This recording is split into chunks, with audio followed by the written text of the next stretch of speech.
السلام عليكم ورحمة الله وبركاته.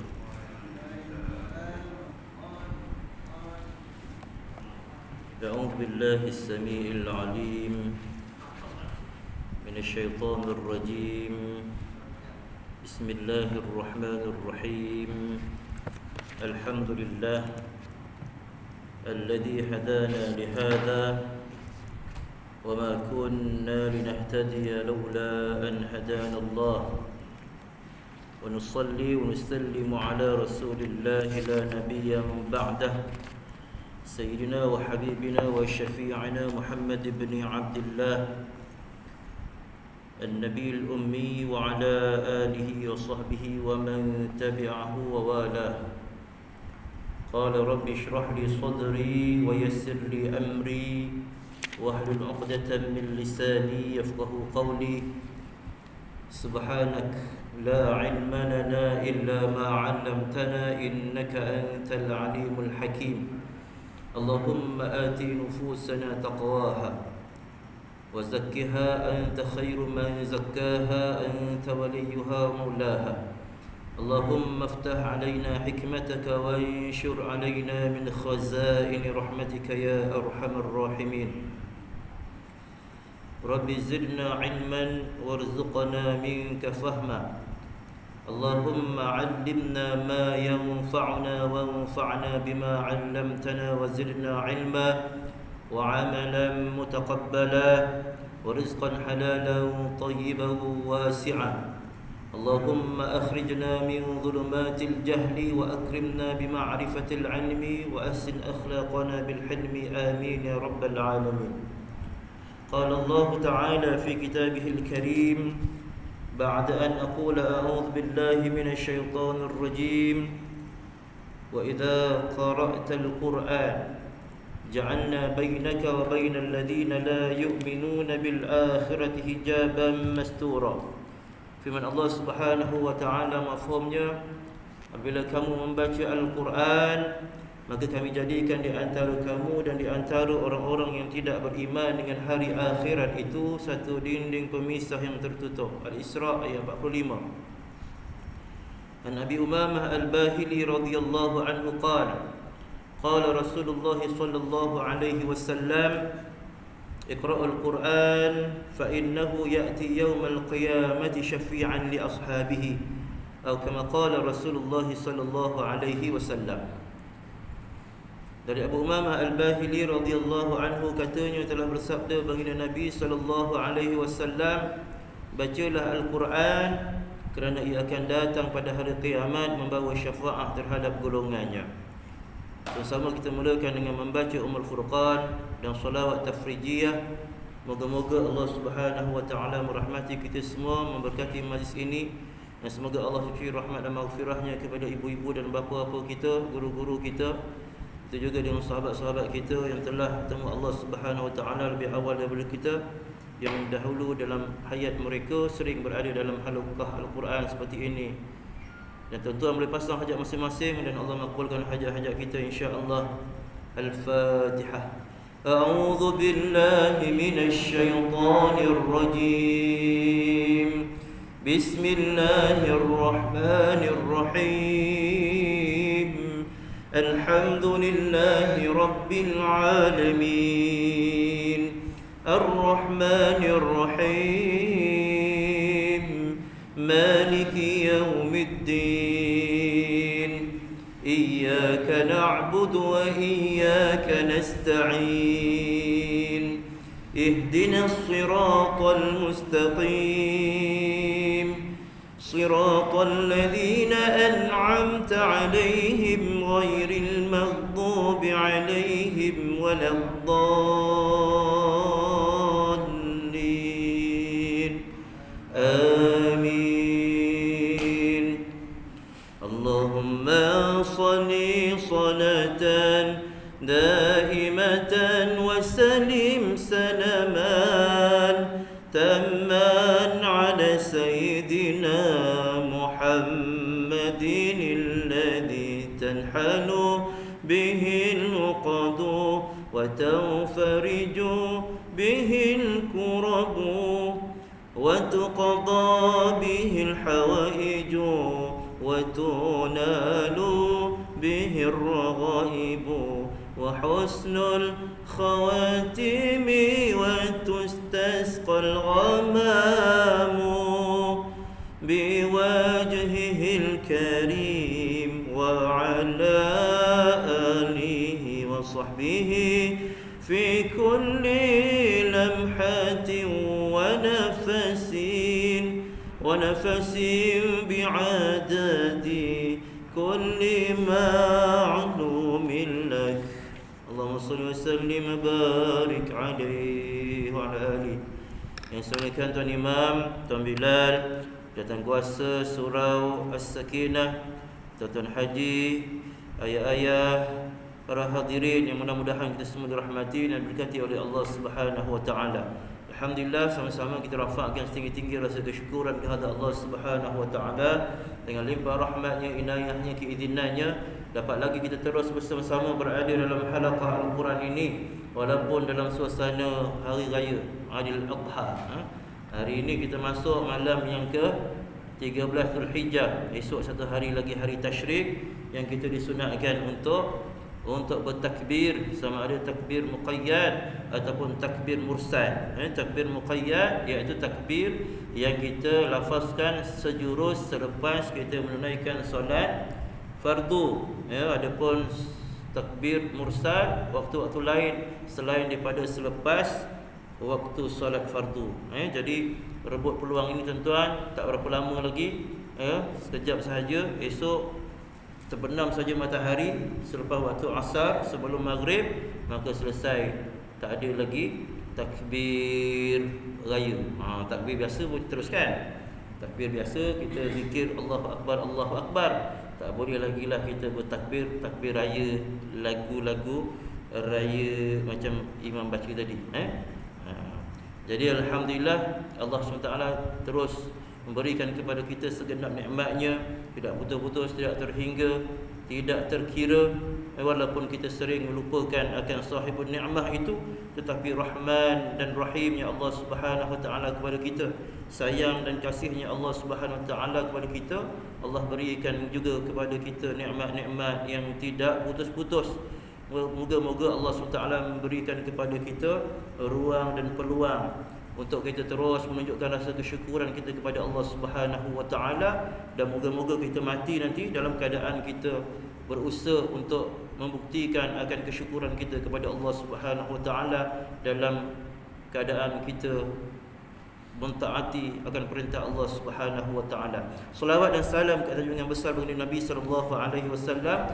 Teruskan banyakkan berselawat. Mudah-mudahan Allah Subhanahu wa taala memberikan kepada kita peluang dan ruang untuk kita bersama-sama berada dalam kalangan umat baginda Nabi sallallahu alaihi wasallam yang mendapat syafaat baginda di hari kiamat nanti insya-Allah. Banyakkan berselawat. Allahumma salli ala habibika wa rasulika sayyidina wa nabiyyina wa syafi'ina Muhammad ibn Abdullah an-nabiyil ummi wa ala alihi wa ashabihi ajma'in. Tuan-tuan mati Allah Subhanahu wa taala, pada kali yang lepas kita telah lihat ayat Allah Subhanahu wa taala sehingga ayat yang kelima.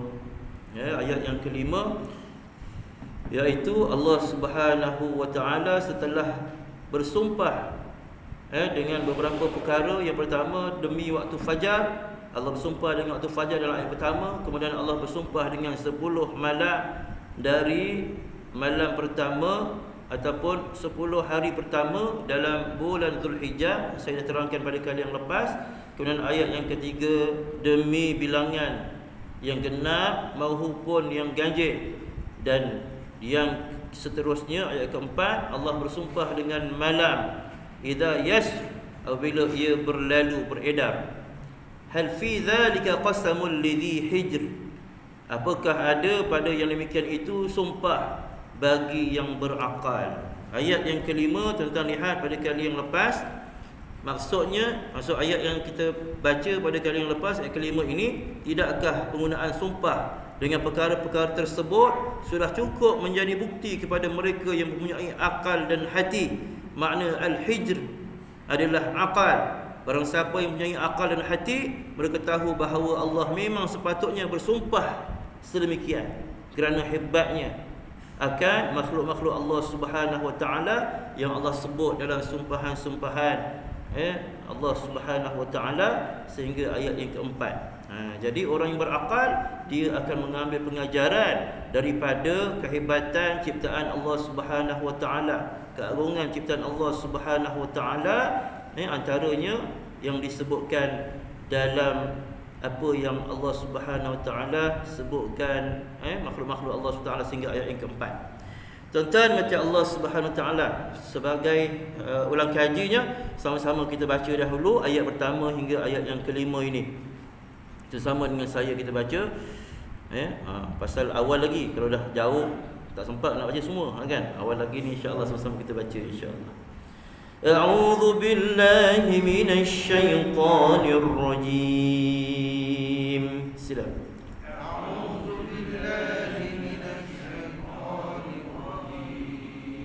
Bismillahirrahmanirrahim.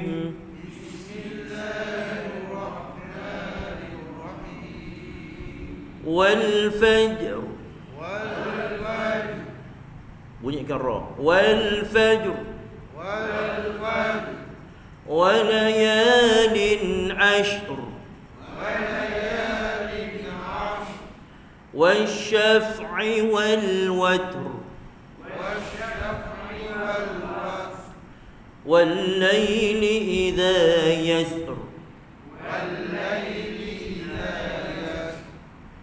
هل في ذلك قسم لذي حجر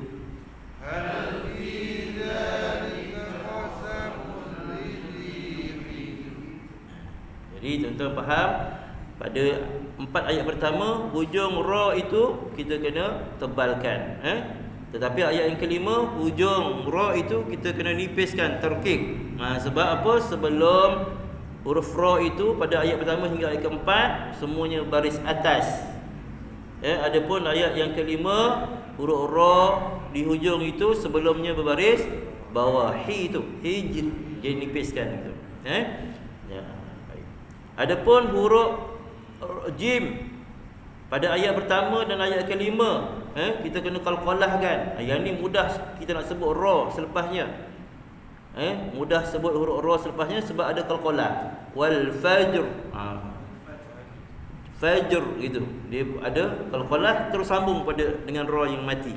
Begitu juga dengan huruf jim pada ayat kelima hijr, tapi nipis ra-nya hijr. Yang lain ayat yang kedua walayalin ashr. Gitu. Ashr.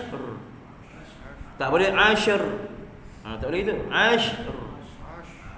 Kena matikan shin dulu tanpa qalqalah baru r sikit. Ashr. Begitu juga dengan ayat ketiga wasyaf'i wal wat. Ada apa? Hamas pada ta watr. Watr. Gitu. Begitu juga dengan ayat yang ke empat wal-laili idza yasr. Yasr gitu. Jangan yasr. Jadi kalau kita bunyikan macam tu seolah-olah sin ada qalqalah. Sin tak ada qalqalah, matikan betul. Yasr. Ada ra, hujung matikan. Bila mati huruf ra mesti ada bunyi takrir, bunyi ra tu. Yasr. Itu kaedah bacaan pada ayat pertama sehingga ayat yang kelima yang telah terlihat pada kali yang lepas. Ulang kaji juga Jadi kita terus lihat pada ayat yang ke-6. Kita lihat hukum tajwid dulu, cara bacaan, hukum bacaan bertajwid yang ada pada ayat ke-6. Alam tara kaifa fa'ala rabbuka bi'ad. Baik. Jadi bagi siapa yang nak menghafal surah ini, fasa ra mati ayat pertama hingga ayat kelima dah habis dah. Sekarang qalqalah dengan dal pula. Qalqalah dengan dal. Ma'arif sukun kemudian dal ada qalqalah. Start daripada ayat ke-6 sampai ayat yang ke-12. Kalau sambung terus sampai ayat yang 14 lah, semua ada qalqalah. Walaupun huruf ke-13, ayat ke-13 hujung itu hurufnya ba. Ya, qalqalah lah. Ni apa fasa qalqalah. Ada berapa ayat tu? Ayat yang ke-6 sampai ayat yang ke-14. Berapa ayat? Lebih kurang 10 ayat lah. Lebih kurang 10 ayat. Semua ada qalqalah hujung. Macam itulah cara orang nak hafal gitu. Kena tengok hujung ayat tu sama je kan. Jadi yang sama, yang pertama, kumpulan yang pertama sampai ayat yang ke-5. Jadi tuan-tuan yang nak menghafal surah ini, harapnya dah hafal ataupun ada lagi peluang, insya-Allah lepas ni boleh hafal. Kalau nak hafal, begitulah kaedah dia. Kumpulan yang pertama sampai ayat ke-5, kumpulan yang kedua sampai ayat yang ke-14. Baik. Alam tara kaifa fa'ala rabbuka bi'ad. Mim tanda sukun izhar syafawi, elakkan dari qalqalah. Alam ta, elakkan juga dari dengung. Tara tafkhim ra, ta jangan ditebalkan, ra tafkhim, ta jangan tara, tara. Alam tara kaifa fa'ala kailin, fa dua fa, jangan kaifa fa'ala. Jangan panjangkan pula. Kadang yang tak mampu ataupun tak mahir panjang pendek, yang belakang tu kadang kita terpanjangkan. Jadi kalau tak panjang disambung je. Dia seolah-olah satu perkataan disambung. Kaifa fa'ala rabb, huruf fa'il dengan kerongkong. La sekali lagi, walaupun hujung perkataan tapi tidak ada mad. Fa'ala rabb, huruf ra tafkhim tebal. Rabbuka bi'ad, huruf ain dengan kerongkong. Man arin ni sukun dan dal kita qalqalahkan, qalqalah kubra. Tebalkan. Apa tu? Bukan tebalkan tapi bunyikan, letakkan huruf dal tu. Baik. Setelah kita panjangkan sama ada 2, 4 ataupun 6 harakat, baru kita qalqalahkan. Setelah kita matikan dal, baru qalqalah. Bi'ad. Jangan bi'ad. Jangan bi'ad. Bi'ad. Matikan dulu dal tu. Tekankan dal tu, baru dipantulkan bunyi dal itu, qalqalah dia. Baik, selesai cara bacaan ayat yang ke-6. Alam tara kaifa fa'ala rabbuka bi'ad. Sila. Alam tara kaifa fa'ala rabbuka bi'ad.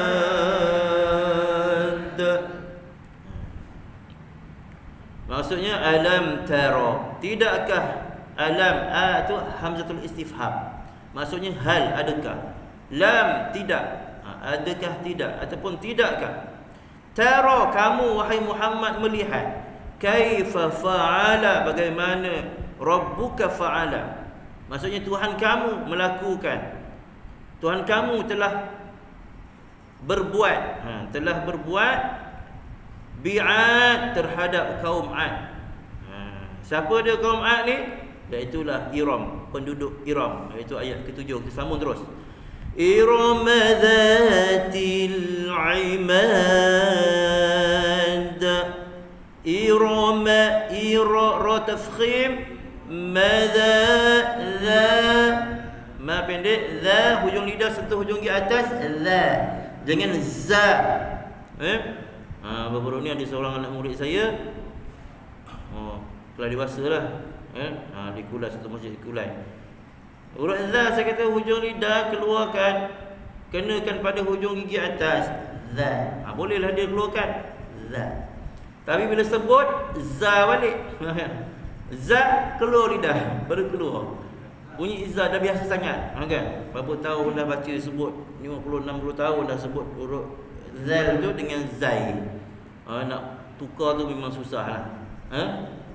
Doakan mudahan Allah memudahkan untuk sebut ayat Allah Subhanahu Wa Taala dengan yang termampu yang kita boleh, yang terbaik yang kita boleh, tuan-tuan.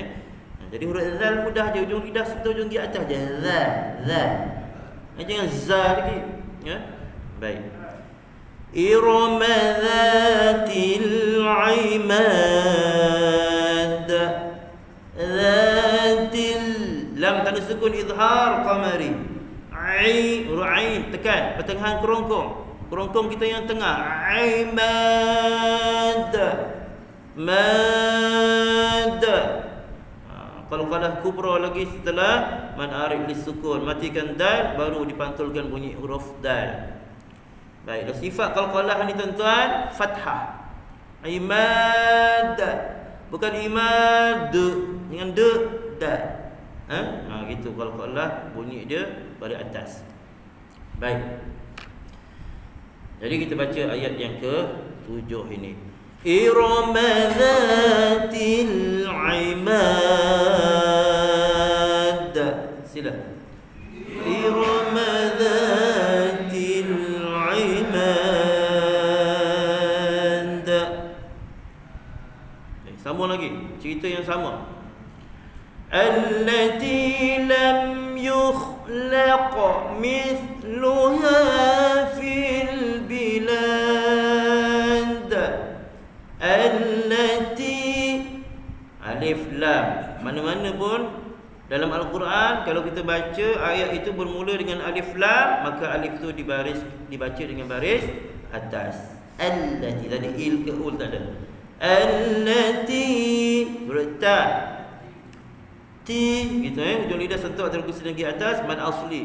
Allati lam ada tanda mati lagi sama macam ayat yang ke-6 tadi, awal ayat ke-6 tidak boleh kita dengungkan mim ada tanda mati sebab depan dia bukan mim bukan ba, selain daripada mim dan ba di sini huruf ya, maka hukumnya izhar syafawi.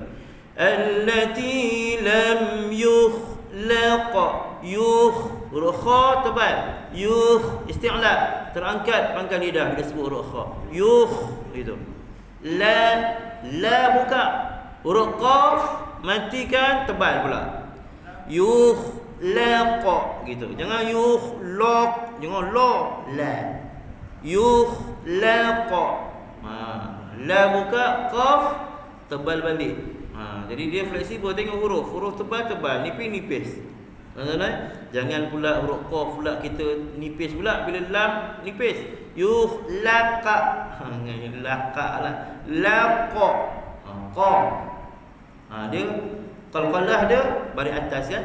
Bunyi huruf qalqalah itu yang baris atas. Jadi qaf baris atas, qa. Laqa bunyi dia, bukan laqa.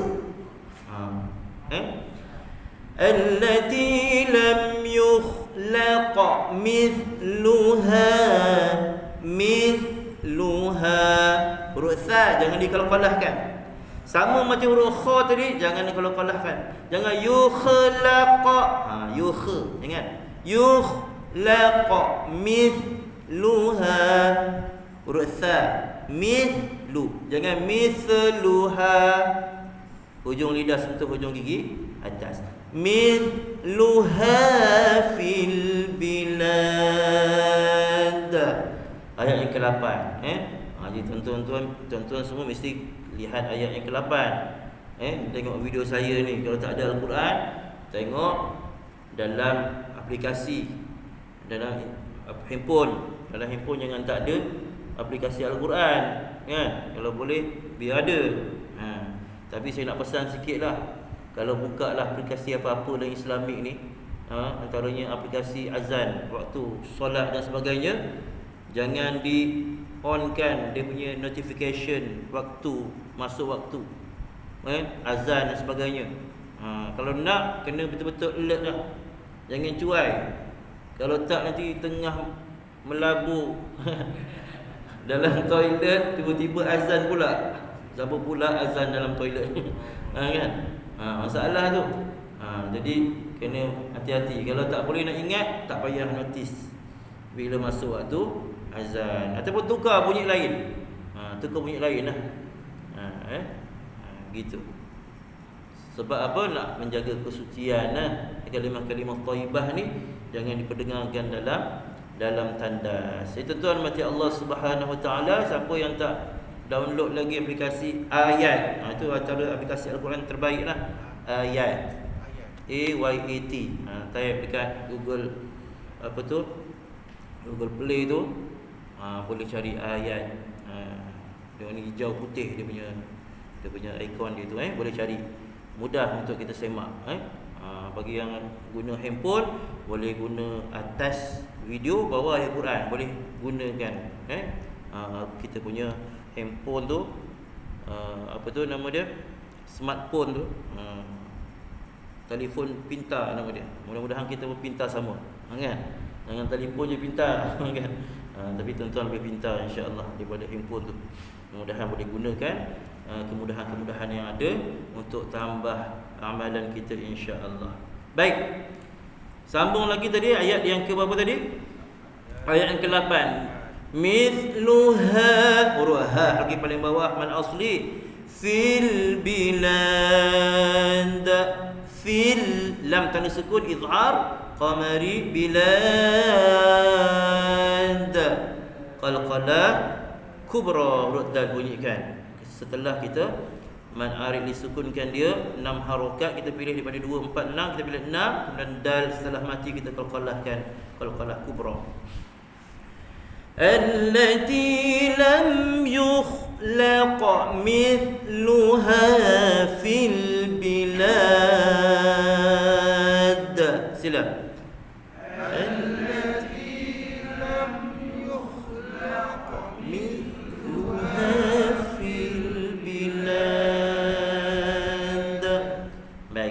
Iram Dhatil Imad, iaitu kaum Iram. Kaum Iram Dhatil Imad. Dhatil itu zat, maksudnya yang mempunyai. Dia punyalah ni. Dia punya apa? Bangunan-bangunan tinggi. Imad maksudnya tiang. Imad. Amud pun sama juga, tiang. Ada orang namanya Imad. Orang Arab biasa nama Imad ni tuan-tuan. Imad maksudnya tiang. Tiang maksudnya bangunan yang tinggi-tinggi, yang tiangnya besar-besar. Dibuat daripada apa tuan-tuan? Daripada gunung-gunung. Gunung batu tu ditebuk-tebuknya. Ini. Yang ada binaan macam ni kaum Iram je. Iaitulah apa tu? Penduduk yang disebut sebagai kaum Ad ini. Allati lam yukhlaq mithluha fil bilad, yang belum diciptakan Imad tadi.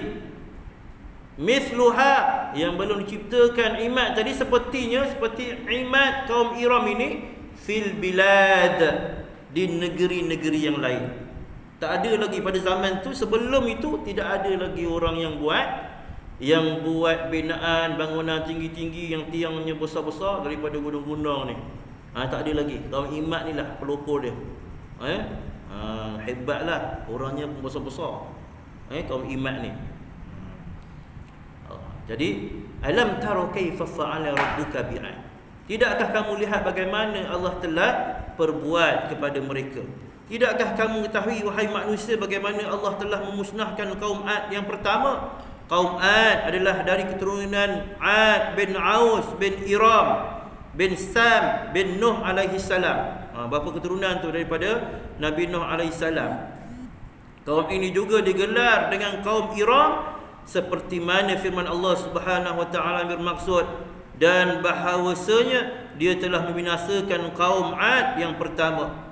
Orang-orang yang selepas mereka digelar sebagai kaum Ad generasi kedua. Mereka tinggal di kawasan bukit-bukit yang berpasir di antara Oman dan Hadramaut. Nabi yang diutuskan kepada mereka ialah Nabi Hud alaihi salam. Bila sebut kaum Ad, kaum Iram, ini dia. Kaum yang hidup pada zaman Nabi Hud alaihi salam. Ada sahabat kita nama Hud. Itu dia punya kaum dia, bukan Hud itulah. Nabi Hud, kaum dia namanya kaum Iram. Kaum Thamud. Baik tuan-tuan, macam Allah Subhanahu wa taala, bukan kaum Thamud ni, kaum Thamud selepas ini. Kaum Ad nama dia, kaum Ad. Jadi kita teruskan lagi. Sebelum itu disebut di sini kaum Ad adalah ahli binaan. Hebatnya dengan binaan kaum Ad ni. Mereka tinggal di kemah-kemah yang besar, tinggi pada musim bunga, dan mereka akan kembali semula ke rumah mereka apabila rumput-rumput telah berkurangan.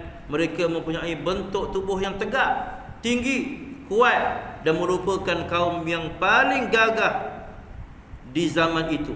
Bandar-bandar mereka dibina dengan begitu kukuh dan tiada bandingannya pada ketika itu. Sebenarnya tidak ada keturunan yang setinggi dan segagah mereka. Ni kaum Ad ni. Gagah orangnya. Hal ini diterangkan oleh Allah Subhanahu Wa Taala di dalam firman-Nya bermaksud, dan ingatlah kamu sekalian di waktu Allah menjadikan kamu sebagai pengganti-pengganti, yakni yang berkuasa sesudah lenyapnya kaum Nuh, dan Tuhan telah melebihkan kekuatan tubuh dan perwatakan kamu daripada kaum Nuh itu, maka ingatlah nikmat-nikmat Allah supaya kamu mendapat keuntungan. Al-A'raf. Dan firman-Nya lagi bermaksud, adapun kaum Ad, mereka menyombongkan diri di muka bumi tanpa alasan yang benar dan berkata, siapakah yang lebih gagah dari kami? Dan apakah mereka itu tidak memperhatikan bahawa Allah yang menciptakan mereka adalah lebih gagah dari mereka. Jadi itu sedikit pengenalan kaum Ad yang hebat, gagah perkasa, kan? Tetapi Allah Subhanahu Wa Taala hapuskan mereka mudah sangat. Kita ni hebat juga bangunan-bangunan kita, kan? Tinggi-tinggi, kan? Tinggi-tinggi.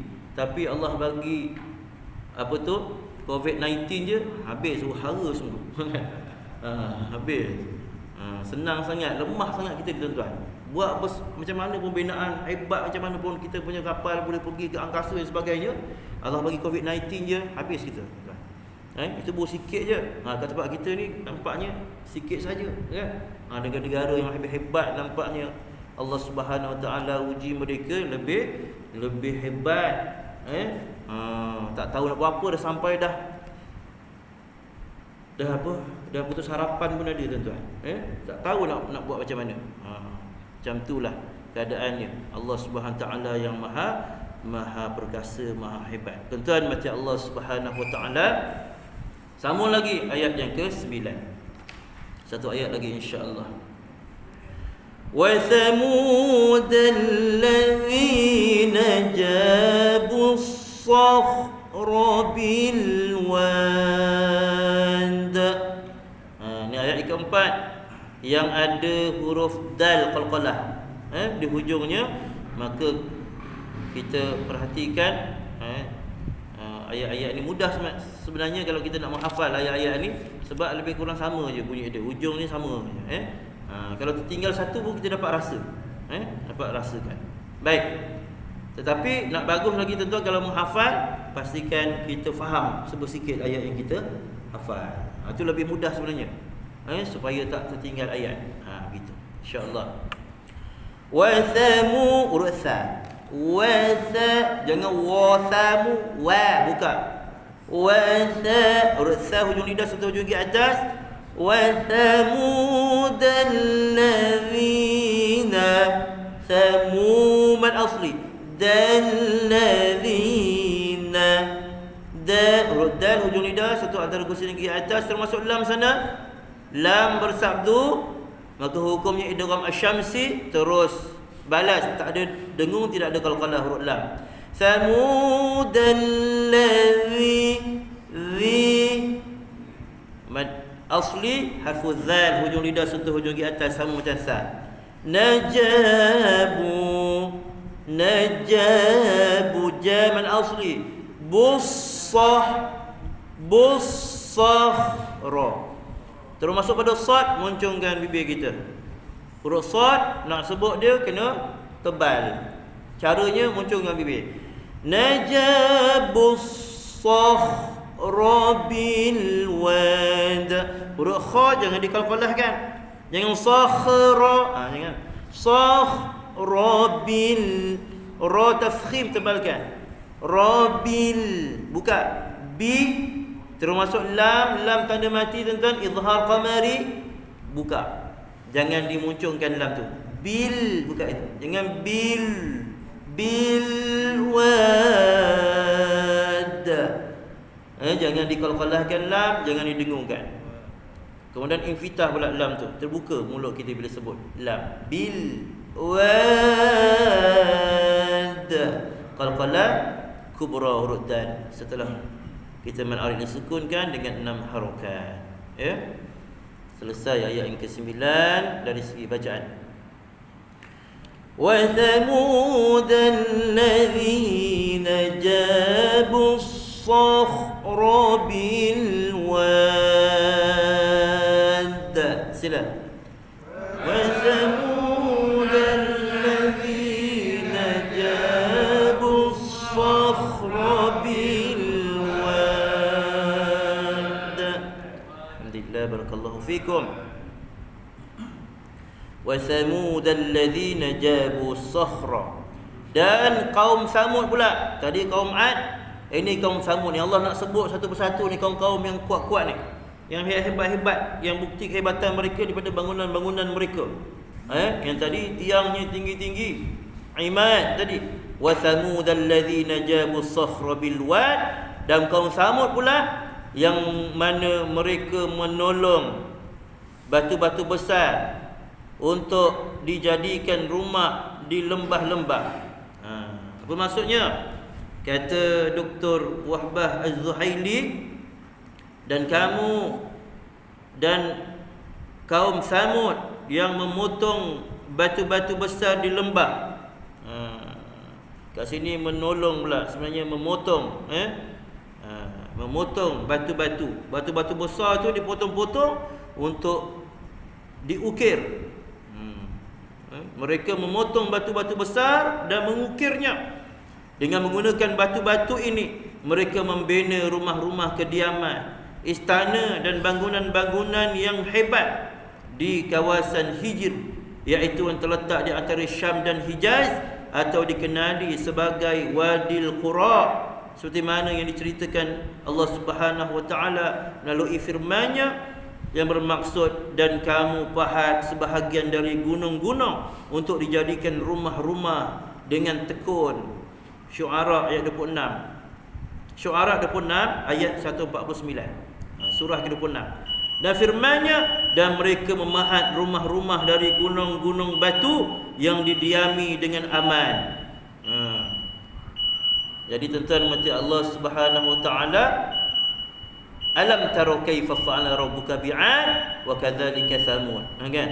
Bagaimana Allah hapuskan kaum Ad dan juga kaum Samud, sedangkan mereka itu hebat-hebat. Kalau kamu hebat, Allah berikan tamsilan, contoh-contoh kaum-kaum yang hebat-hebat sebelum kamu dihapuskan oleh Allah SWT kerana ketidaktaatan mereka kepada perintah Allah Subhanahu wa taala. Jadi mudah sangat bagi Allah Subhanahu wa taala nak mematikan, nak mematikan, nak menghapuskan manusia itu yang tidak beriman, tidak taat kepada Allah, dan digantikan pula dengan kaum yang baru. Mudah je bagi Allah SWT. Jadi insya-Allah pada kali akan datang terlihat pula Firaun apa cerita, ayat yang ke-10. Jadi cukup sekadar itu tuan-tuan. Mudah-mudahan yang sedikit ini dapat kita mengambil pengajaran dari segi bacaan, dari segi intisari ayat, dan kita sambung nanti pada masa akan datang. Mudah-mudahan panjang umur murah rezeki, kita jumpa lagi insya-Allah. Jadi kita tangguhkan dengan doa dan tasbih kafarah. Bismillahirrahmanirrahim. Allahumma arhamna bil Qur'an waj'alhu lana imaman wa nuran wa hudan wa rahmah. Allahumma dzakirna minhu ma nusina wa 'allimna minhu ma jahilna warzuqna tilawatahu ana al-layli wa atrafan nahar waj'alhu lana hujjatan ya rabbal alamin. Subhana سبحانك اللهم وبحمدك نشهد أن لا إله إلا أنت نستغفرك ونتوب إليك وصلى الله على سيدنا محمد وعلى آله وصحبه وسلم والحمد لله رب العالمين. تقبل الله منكم. بالله هداية والتوفيق والسلام عليكم ورحمة الله وبركاته.